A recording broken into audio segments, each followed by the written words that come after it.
excited to be back. So we've been doing our series on spiritual wound care. So our first one we talked about was the problem with untreated wounds. So if we have wounds that go untreated for too long, some of the things that can happen from that. So we won't go into it right now because I see that we do have sweetbread this morning. So nobody wants to talk about that right now because that's very gross. We did it last time though, and so we made it through. Yep. But last time we talked about we have a great physician. And so the beauty of it is if there are wounds, our physician can help us. We have someone who can help. So we talked about the doctor is in. So today, our next thing we're saying is the doctor will see you now. Sometimes I know I get really excited when I hear that if I'm in a doctor's office because that means I finally get to leave the big waiting room and I get to go to the little waiting room. Right? And that feeling you're in the big one where all the people are, right. And then you wait there for a couple of hours, and you go back and you get really excited, but that just means you go to the little waiting room. But still, those are good words. The doctor will see you now. Means that we're finally getting somewhere. And so we talked about there's a problem if we don't treat like spiritual wounds, emotional wounds, things that hurt us. We talked about what God can do, but then there's the other part of that He can only help us with what we let Him help us with. So I'm going to give you a scenario here. If you think about a little boy, have y'all noticed that little boys tend to be kind of active? Mm-hmm. Just like a little bit. Most little boys I know anyway. They kind of run around. They don't walk when they can run. They tend to get into stuff. So I want you to think about a little boy, just a random little kid who's running, and he's running at full steam, and then all of a sudden he falls down and he skins his knee. What is the first thing he does? What does he do right then? He cries, right? Yeah. What else does he do? Looks around and see if anybody's looking. Ouch. Yeah. So some people are going to look and see if anybody saw him. I'm one of those, like, oh, did anybody see that? But one of the first things that he's going to do is he's going to grab his knee. Y'all seen that? Mm-hmm. One of the first things we do, as adults, we do the same thing, right? We might not cry. If you're me anyway, you're going to try not to cry because you're going to act like it's no big deal because you don't want people to see and make a big deal about it. But one of the first things we do is he's going to grab his knee. What does he do after he grabs his knee? Who does he go to for help? Mommy. Usually mommy, right? And if you think about it, as he runs in to go show mommy, what is he doing to his knee the whole time? Holding on. He's holding on, right? He's trying to run with his knee covered up, usually, right? Because that's what we do. He's walking around like this because he's got to keep that knee covered. And he goes to show mom. And what is one of the first things that mom says? Show me your knee. It'll be okay. Yeah, it's going to be okay. But she'll say, show me, right? Because he's still got the knee covered. And so mom is going to try to see it. And most people are going to fight that impulse. She's going to be like, show me, what happened? Because she doesn't know. She wants to see how bad it is. She wants to see if she needs to pull out just antiseptic or if she needs to take him to the ER. She needs to see. But it's going to take a little while. Think about it. With most kids, when mom says, show me, does he just immediately remove his hand and show her the wound? You have to fight him a little, don't you? You kind of you have to soothe him a little bit. It's going to be okay. Don't worry. Sometimes you might have to take his fingers and pry it off so you can actually see. But these are natural human reactions. Sometimes he might show you and then he immediately covers it right back up because it's a big deal. This is what happens with physical wounds. And you know what? I looked it up because I was curious. I thought about this, that what we naturally do whenever we get hurt is we cover it up. We have to hold our hand to it. And it's a reflex. It's just as much a reflex as it is for us to cover a wound. It's just as much of a reflex for us to pull away when somebody else tries to touch what's been hurt. I don't know if y'all have noticed that. I have too, though. Like if I hold the wound, it's okay. But if somebody else touches it, it's like the worst pain in the world. It's like they just stabbed me with something, I feel almost. But these reflexes are actually very normal. They've done some science on it, which I think is interesting. They said when two parts of the body come together, like two hands that clasp, or a hand over a knee, it gives the brain enough information to readjust the pain signals it's sending. So it actually does hurt less when we cover the wound. And when somebody else touches it, that reaction is different. So there's something when the brain gets the extra input, it gets greater understanding of its body map, and it genuinely can help to relieve the pain. So we are biologically wired to cover up a wound that is within us.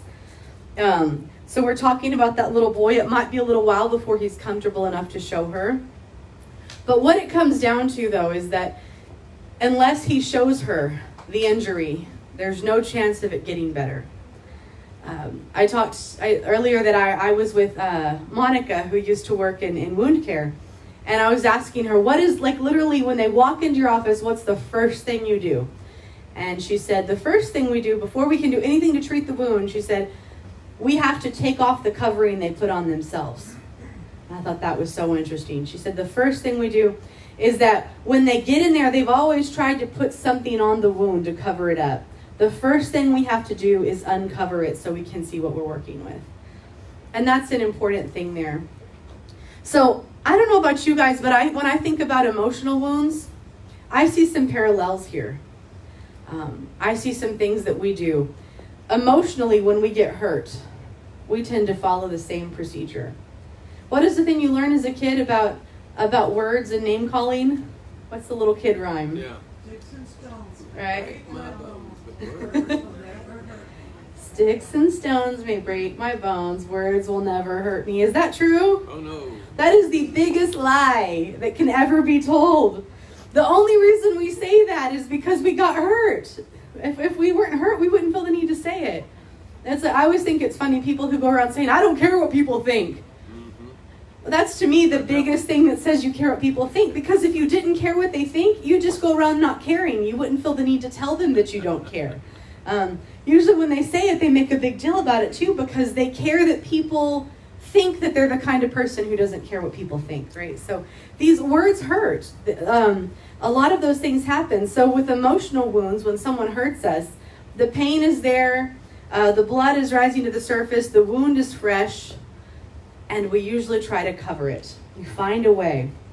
Sometimes we cry, sometimes we yell and shout, sometimes people punch and get really physically violent. We have different reactions on the surface, but the heart does the same basic thing. It tries to cover up the thing that has been hurt. So this is constant. I remember when I was working at the hospital doing my CPE in the chaplaincy program, we had I had a really fun group I worked with. We would go out to lunch every day, and our supervisor loved that because he liked that we were close as a group. But I was with these guys who did not care about what time we made it back. And so we made it back from lunch late every day. We were like, not just 5 minutes. It was like 10, 15, 20 minutes late. And I'm kind of stressed because I knew that our supervisor really cared about punctuality. And one day I think we were about 20 minutes late because we all rode together. And I was kind of stressed. And Stephen was kind of looking at us, and he gets in there and you can see he's upset. And as we're talking and we're going through our next session, he's getting more and more sarcastic. And finally, he just stops and he says, guys, he said, I'm sorry. He's like, I'm getting very sarcastic. And he said, sarcasm is one of the biggest things we use to cover up our anger. He says, I'm angry and I'm kind of hurt that you didn't think this was important enough to show up at this time and da-da-da-da. But I remember that moment was big to me because I thought, oh, I never even thought about that. But sarcasm is something that we use a lot of times to cover up a wound. When something in us is hurt, we can get sarcastic and kind of snarky about it. This is the adult version of covering up your knee when you fell down and got hurt. Anger is another one. I always found this interesting. They said that a lot of times, I think especially men tend to deal a lot more with these anger issues, not because they're just naturally angry, but because society teaches men for the most part that it's not okay to cry or to show these kinds of emotions. But anger is an acceptable way to show that you're hurt. And so, because anger, if you lash out more violently, well, that's more physical and that's more manly. And so it's been taught, programmed in somehow, that that's a way that it's okay. You can still do that without losing your man card. If you're angry, if you're crying, that's one thing. But if you're mad and you're like punching stuff, then that's different. At the same time, though, it is, as we know, it can have other effects. It can go in other negative ways. what is the sarcasm, that same thing goes with, what is the thing, the husband and wife have just had an anniversary, and he forgot to buy a present, and it was like the 20th anniversary, so it's a big deal. And he says, I'm sorry, are you okay? And what does she say?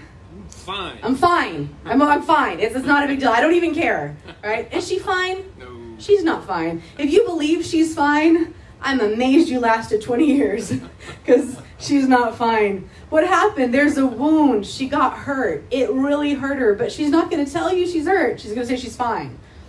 I know we got football fans. I heard this great thing one day. Somebody said, there's a reason that women are not, referees in football games? Because they'd be like, foul. And the guy'd be like, what did I do? Oh, you know what you did. So I love that. Right? These are all the things that we do to cover. These are all coverings for wounds. Some people smile. Some people smile to cover it up. I'm one who does this. I'll admit it. I just to hide the sarcasm, because I want to go with sarcasm. But the smiling, no, it's okay, don't worry about it. And the smile's about to fall off my face because it's frozen on. We pretend.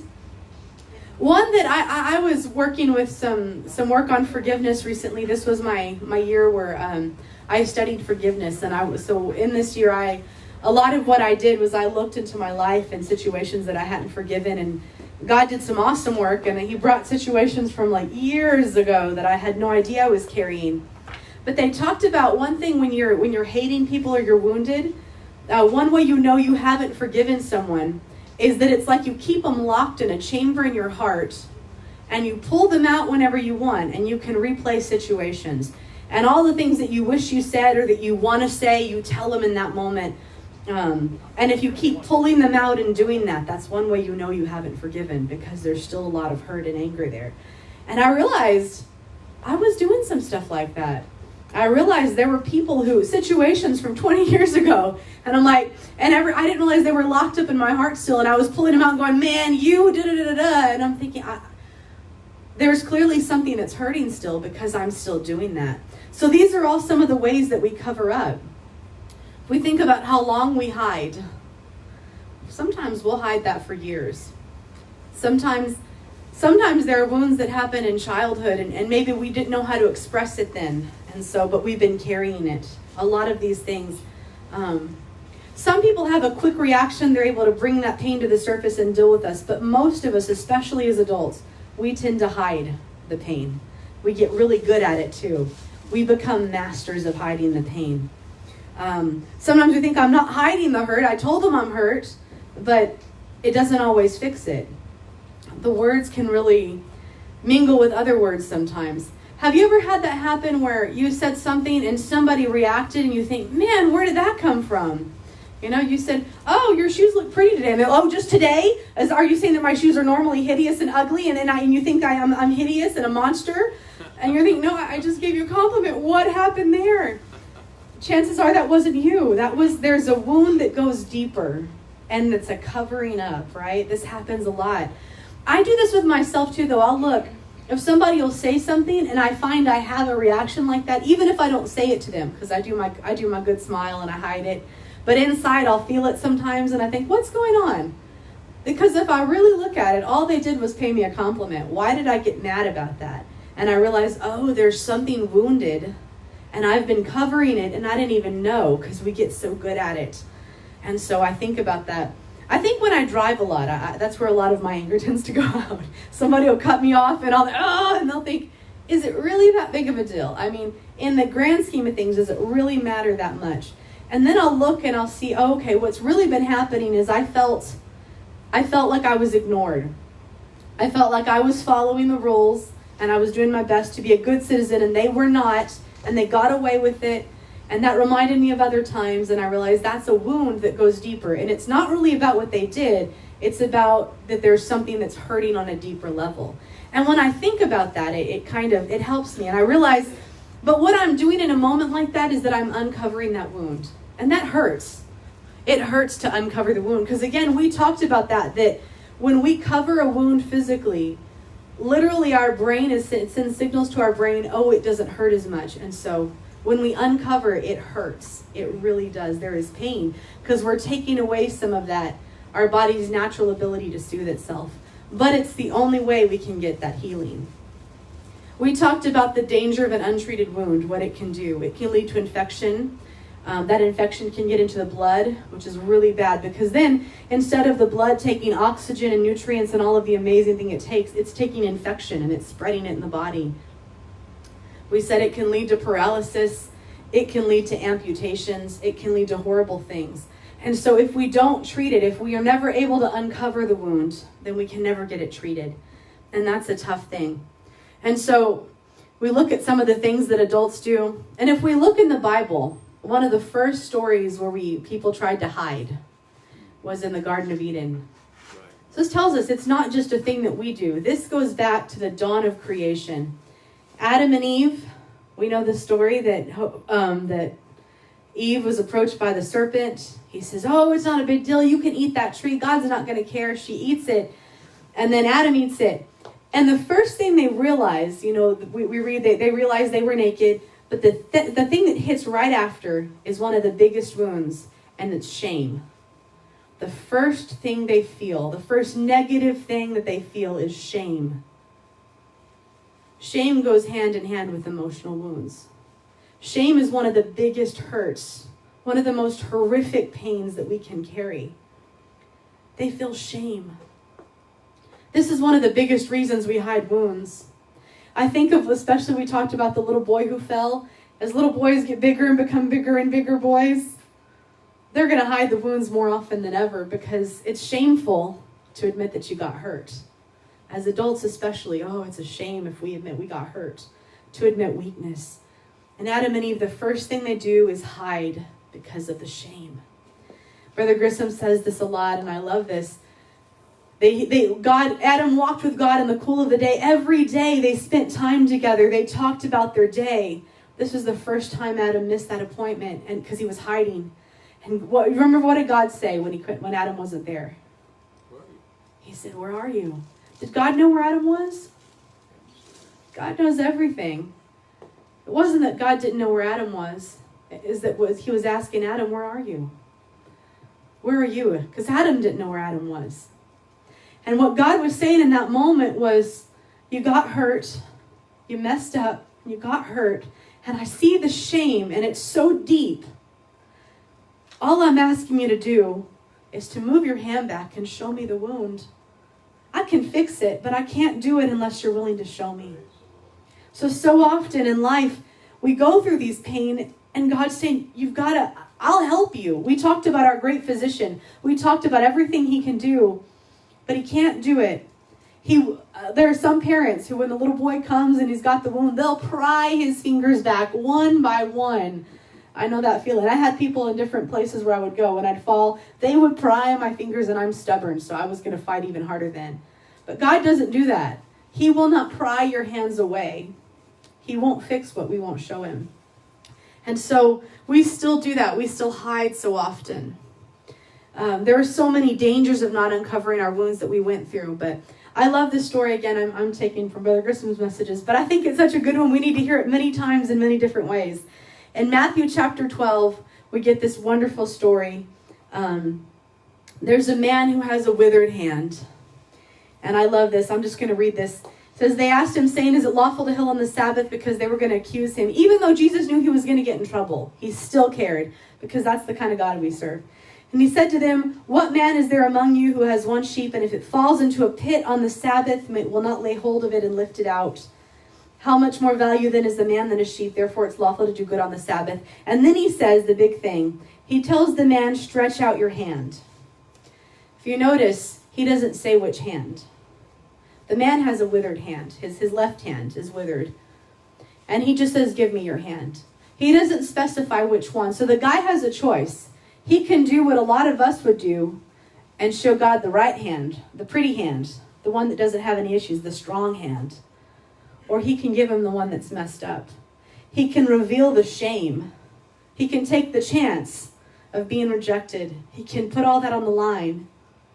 And the beauty of it is that he was strong enough to do that. He did what so many people can't do when he said, I'm going to give you the withered hand. I'm going to give you the brokenness and the shame and the pain in my life because you're the only one who can fix it. And so we see he stretched it out and it was restored as whole as the other because that's what God does. Yes. He doesn't, when we take the shame to him, he doesn't pick on us. He doesn't attack us. When I was a little kid, I did a silly thing. I decided I wanted to be a spy. I wanted to be all kinds of stuff. But I went through a phase where I thought I would be a great spy. And my mom was talking with her sister one day. And I thought what a good spy does is they sneak into a room when no one knows and they take notes and they write down conversations. So I wrote down every detail of this very private conversation, word for word, script. I was very, my writing teachers would have been proud. I took great notes. But I would have been a terrible spy because I was so proud of myself. Afterwards, I had to tell my mom what I did. Like, look how awesome, you didn't even know I was in the room. And she told me, she was horrified, of course. And she said, that's terrible. She's like, if somebody found that, like, there are people who could get hurt from this. This is not a good thing to do. And I felt so bad, and I felt so ashamed, and I apologized. But I felt so horrible for what I had done that when I got home, I went and I found a corner and I sat in it. Now, she didn't do any of that to me. All she did was tell me that what I did was wrong. But I went and I found a corner and I sat there crying in the corner because if I'd had a whip, man, I would have punished myself in every way because I felt like the worst person on earth. And when she saw how I felt about it, she saw the shame that I felt. She didn't push me further. She pulled me out of the corner, out of the place where I was trying to hide. And she gave me a hug. And she said, it's okay. And she gave me cookies. I'll forgive anybody if you give me cookies. That's the best way. But she gave me cookies and hugs and told me it was going to be okay. Because when you love someone, you don't punish them further when they're already hurting. You help. And that's the kind of God we have. So often we're so afraid to take it to him. I would hear this a lot when I'd work in different areas. I'd tell people, I work in the church, the things that I do, and they'll be, oh, if I go to church, the roof is going to fall in. It's going to be all this. And I think about that, again, that hiding, that shame, because that idea that I'm such a terrible person, if I showed that to God, but God already sees it. That's the thing. The mom who's, she can't actually see the wound until you move your hand, but God already sees it. But it's by that act of uncovering it that's when we're saying, God, we're going to let you do something about it. Sometimes we're not ready to let him, but it takes a while. I love this David's spiritual wound care in Psalm 139, one of the most beautiful psalms. He says, "O Lord, you have searched me and known me. You know my sitting down, my rising up, so you know when I sit, when I stand. You understand my thoughts from afar off. No matter where I am, you know what I'm thinking." Ooh, that's a scary thought, isn't it? He already knows. You comprehend my path and my lying down. You're acquainted with all my ways. There's not a word on my tongue, but behold, O Lord, you know it altogether. You knew what I was going to say before I said it. That kind of amazes me sometimes. I do a pretty good job of controlling my tongue and not hurting people with it. I might think things I don't say. I haven't, not the greatest, but I have a decent filter. I think stuff and I don't always say it, and I'm glad. But I think there have been some times where those words escaped. Maybe I was just too upset and they got out and I hurt someone with them. And it's really hard for me to let that go. I don't know about y'all. I'm the kind of person, I will take that conversation and I will punish myself for months over what I said. I still think of things I said 10 years ago and I'm still upset that I said them and I'm still hurting over it. But my God knew, not only heard me say it, but knew beforehand that I would say it. And he loves me anyway. He forgave me before it even happened. That's what Calvary was about, by the way. Calvary was about forgiving your sin before you ever committed it. That blows my mind on a daily basis. So there is no shame so deep, there is no wound so deep that he's not going to care because he already did it. All we have to do is move our hand back. He said, such knowledge is too wonderful for me. Whew. It is high and I cannot attain it. Where can I go from your spirit? Where can I flee from your presence? If I ascend into heaven, you are there. If I make my bed in hell, behold, you are there. So people who say that's where they're going, and he's already there. You're going to meet him there anyway. If I take the wings of the morning and dwell in the uttermost parts of the sea, even there your hand shall lead me, your right hand shall hold me. If I say, surely the darkness shall fall on me. In other words, if I hide, even the night shall be light around me. Indeed, the darkness shall not hide from you. Darkness itself can't hide. So often we'll go into darkness to hide, but the darkness itself isn't even capable of hiding from him. The night shines as the day. The darkness and the light are both alike to you. For you formed my inward parts. You covered me in my mother's womb. He covers us. We're going to get into that later. I will praise you, for surely I am fearfully and wonderfully made. Marvelous are your works. I know that full well. My frame was not hidden to you when I was made in secret, skillfully wrought in the lowest parts of the earth. Your eyes saw my substance, being yet unformed. In your book they were all written. How precious are your thoughts to me, O God, how vast is the sum of them. If I should count them, they would be more in number than the sand. When I awake, I am still with you. I love this. I go to this often because there's nothing he doesn't see. He already sees it. But he won't do anything until I uncover it. And I say, God, I'm ready to work on it. And if we look, sometimes we think, what do I do? How do I uncover it? Because sometimes we've covered it for so long.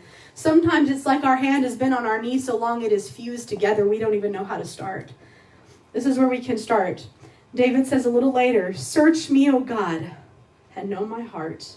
Try me. Know my anxieties. See if there's any wicked way in me. Lead me in the way everlasting. That's the starting point. Sometimes the pain is so deep we can't even find it. We've hidden it beneath layer and layer and layer. Sometimes it goes so deep we don't even know where to start. That's where this beautiful thing is. It says, search me, God. I've had to do this a lot in my life where I say, God, I know I wasn't supposed to react that way. I know that was a reaction out of pain, but I don't even know what the pain is. I've covered it so much. Life has covered it so much. Other wounds have covered it so much. I don't even know where it is. But if you'll search me, you know where it is. Maybe you can help me find it. And that's what he does. We read so often David's life. If you're looking for ways to uncover, David is a great one to read. Psalm 38, he talks about this. He says, there's no soundness in my flesh because of your anger, nor health in my bones because of my sin. For my iniquities have gone over my head like a heavy burden that are too heavy for me. I've had that happen. I know what a heavy burden, too heavy for me, feels like. And then we talked about this last time. My wounds are foul and festering because of my foolishness. So I have wounds that are infected. They're hurting. I'm troubled, I bow down greatly, I go mourning all day long. My loins are full of inflammation, there is no soundness in my heart. Remember, infection is inflammation, that's part of it. I am feeble, severely broken, I groan because of the turmoil of my heart. But then he says this, Lord, all my desire is before you, and my sighing is not hidden from you. So sometimes the wounds, we talked about this, sometimes they're wounds that are inflicted on us because of things we've done. Sometimes they come out of things that are not even our fault, but they hurt just the same. And he says, but you still see it. None of this is hidden from you. And then he goes, though, a little further, and he says, God, I lay it all out before you. Look inside me and see everything. My hope is in you. See, that's the beauty of it. I think as little kids, we take every wound to the parents, hopefully. And I'm so glad I had parents who I could trust with this. Some people don't. And if you don't, it's a different situation you've had. But I'm so glad that I can take any of it to God. When you come from a good family where you have parents who care, then your view as a kid is that mom and dad can fix anything. Mom and dad, no. If you've done something serious there, I can't fix that with a kiss and a Band-Aid. I'm going to have to get a doctor involved. But you can take it all to him. He says a little bit later, David, in Psalm 102 or 109:22, for I'm poor and needy, my heart is wounded within me. He admits it. I'm hurting. I'm wounded. I'm not going to hide it. I'm not going to say I'm fine. I'm not going to say that. Help me, O Lord, my God, and save me according to your mercy. And then I love this here. He says, that they may know that this is your hand, that you, Lord, have done it. He says, don't do it just for me. Do it so that the world will know. Do it so that I can be a testimony. There's so much maturity in this. Because he's saying, God, I'm hurting, but I also see that this could be used as a tool for the world to see you. so that they can see you for all that you are. I think one of my favorite things, we talk about the names of God, and we sing about Jehovah Nisi, the Lord is my banner, and Jehovah Shalom, the Lord is my peace. Jehovah Rapha, the Lord is my healer. We talked about that last time, that he's the Lord my healer. One of my favorites is that he's Jehovah Jireh. When I was little, for so long I thought he's the God who provides. We sang about it last night. Jehovah Jireh, he is my God. I had a friend who loved that song because he was always, he lived kind of from paycheck to paycheck. Single dad, had 2 kids to feed, never knew where the next meal was coming from. So we sang that song in faith all the time, God will provide. And I was teaching a Sunday school lesson one day, and I read some more into it, and I read that it doesn't necessarily just mean the God who provides. It means the Lord who sees. We look at it as the Lord will see to it. That's kind of where we get the providing. But that in itself, Jehovah Jireh, means he is the God who sees. And I'll admit, when I first saw that, I was a little disappointed, because I like that provision thing. That sounded a lot more powerful and exciting. Just he sees, and then I thought about it more, and I realized, no, he's the God who sees. And that's huge. Because the moment we see him manifested as Jehovah Jireh is when Abraham takes his son and offers him on the altar. And God saw. And I think it goes so much deeper than he saw the situation, but he saw, for Abraham, this was the greatest uncovering. It was the greatest shame that he didn't have a son. I don't know, I think about Abraham and the people all around him, his servants, his friends, had all these kids, these families. And there's Abraham, the guy with the promise who still doesn't have a kid. What that meant, to be a man in his society and have no children, the shame of that. And so he says, God, I finally had a kid, and now you want him. But I love you enough that I'm going to do it. And so God saw that. At the hospital, so often, I'd go into rooms and I'd be with people, and they'd have cancer, terminal illnesses, just lost a loved one. And I'd go in and I'd think, I'm not doing anything. I'm not a doctor. I'm not that kind of doctor anyway. I can't really help. I can't fix things. All I can do is be there. But there's something to the witnessing of suffering. I had so many people hug me and tell me what it meant that I was there, and I thought I did nothing. I just stood here with you. I just watched it unfold. I watched them unplug the machine. I watched you cry. I just saw it. I didn't do anything else. But there's something so powerful in having someone who sees, bearing witness to pain. And that's what he does. That's where it starts. We say, God, I'm going to uncover it because I want you to see it. I don't even know how deep it goes, but I'm willing to. He can't fix what we hide. And so we have to be willing to uncover and say, I'm ready. I love in the Old Testament, it says to stand still and see the salvation of God. There are things we have to see. I'll be honest, there are things in my life I've asked him to heal, but I didn't want to see it either. There's another part of the uncovering. I don't know if y'all are this way. I am. I think you probably are, though. You just might. You might admit it. You might not. Sometimes I keep the wound covered because I don't want to see it either. If I don't see it, then I don't have to think about what's under there. I don't have to think about if it's infected. It's, I don't know. It's another reason we don't go to the doctor sometimes, right? Because we don't want to know. Like, if I don't know it, then it's not existing. It's not there. They can't tell me I have a disease if I don't go see them. And so it's not there. But it is. And unless we're willing to see. There are things in my life where God has said, I'm trying to show you some things. And I said, I don't want to see it. I don't want it. Couldn't you just fix it? I don't need to see it. You saw it. Isn't that good enough? But there are times he says, no, you need to see it too. Because unless you see it, you're not going to understand. And you also won't know the depth of what I'm about to do. Brother Kalk last night, oh my goodness, tremendous message. If you didn't hear it, it was live streamed, so you can find it. But he talked about that idea of the depth of the suffering, that deep calls to deep. And sometimes it's in that depth of suffering where God responds with an even greater depth. That the depth of the miracle and the revelation that comes. And so there are times where God says, I'm trying to show you, not just so I can see, but so you can see too. Because what's on the other side is so great. The healing that's going to come out of it is so tremendous. And so it's so important that we take that out first. With Lazarus, I think this is probably one of the best examples of this. Jesus went. He waited. We've read this, that he waited until Lazarus was dead. It was beyond fixing. And what did they do? When Lazarus died, what did they do to him? They buried him, right? They covered him up. They put him in a tomb and they put a stone and they covered it. And then when Jesus said, uncover it, what did they say? So we can't do it, God, because he stinks. It's festering. It's not a good thing. It's not pretty. You don't want to see that. You don't want to smell that. It's not a good thing. But Jesus, could Jesus have done it?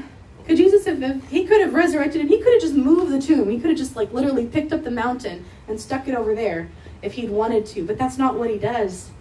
He said, you covered it, so you have to uncover it. And so he made them move the stone.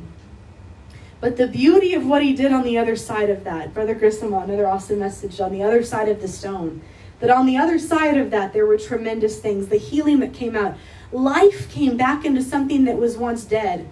See, this is the beauty, the difference between physical wounds and spiritual ones. A physical wound can get to a point where it can never be healed. Or can never, just under normal circumstances. It can get to a point where the doctor has to chop off the foot because it's so deep. But God, he can heal things that have long been dead, where the tissue has died. He can stop that thing we talked about. One of the dangers is that the infection can become an infection so bad that it eats the tissue around it. God can take that and he can not only stop what's going on, but he can restore and he can heal beyond that. And so all of these things he can do, but it has to start with doing like that little boy. We have to take our hand away from the wound and let him see it. Right. And if we'll let him see, he can do incredible things. So thank y'all so much this morning. We're going to finish, we're going to keep going with our series next time. And we're going to talk about the process of the healing. So God bless you. Thank you very much.